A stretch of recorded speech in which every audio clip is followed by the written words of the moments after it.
There is going to be one more slight revision till we get at the truth of strong arguments, and it has again to do with inductive arguments.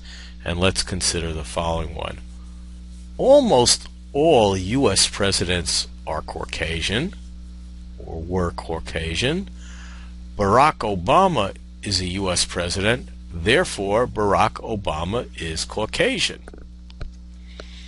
Pattern, almost all A's are B's, X is an A, therefore X is a B.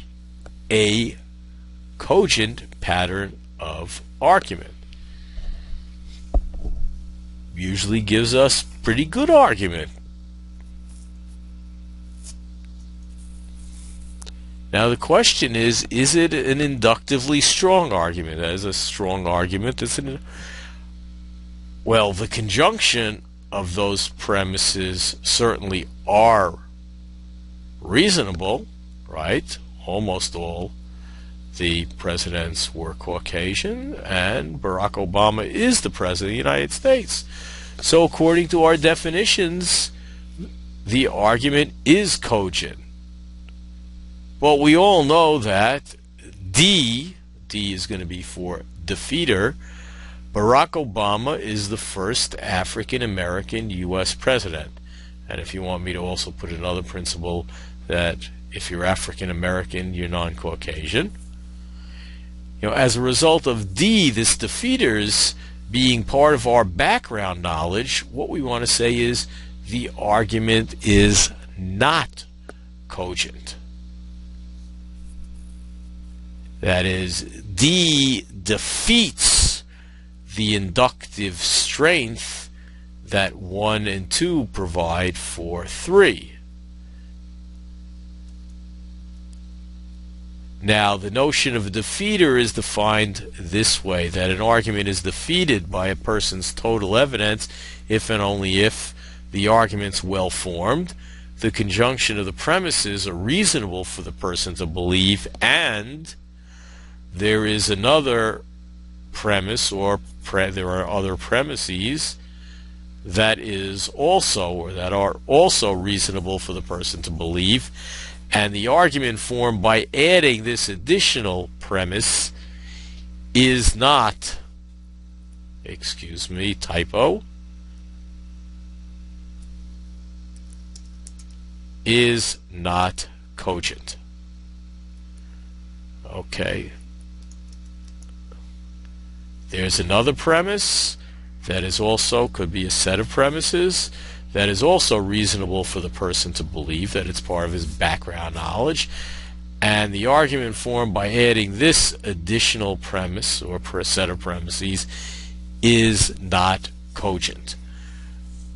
So what we're going to say is, while the argument is a cogent argument, it's been defeated by our background knowledge that Barack Obama is the first African American president of the United States.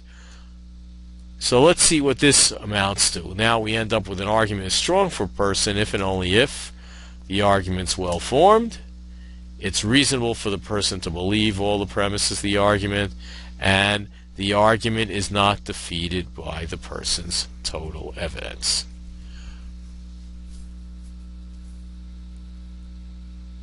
A good argument is, let me fix this, a strong argument.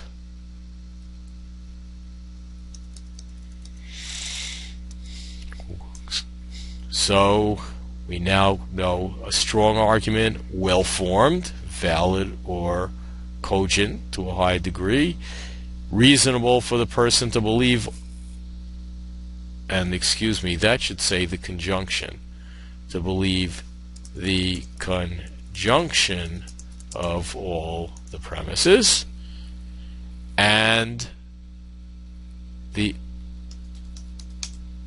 argument is not defeated by the person's total evidence. A good argument is a strong argument. So now we have just replaced the concept of a sound argument with the concept of a strong argument. And now we see that the kind of arguments we would like to have, or that would lead us to be rational believing in things, are strong arguments. So in evaluating an argument, what we want to do is evaluate the strength of the argument, which is a three-step process. Number one, is it well-formed, valid, or cogent, depending on whether it's deductive or inductive? Is it reasonable for the person to believe the conjunction of all the premises?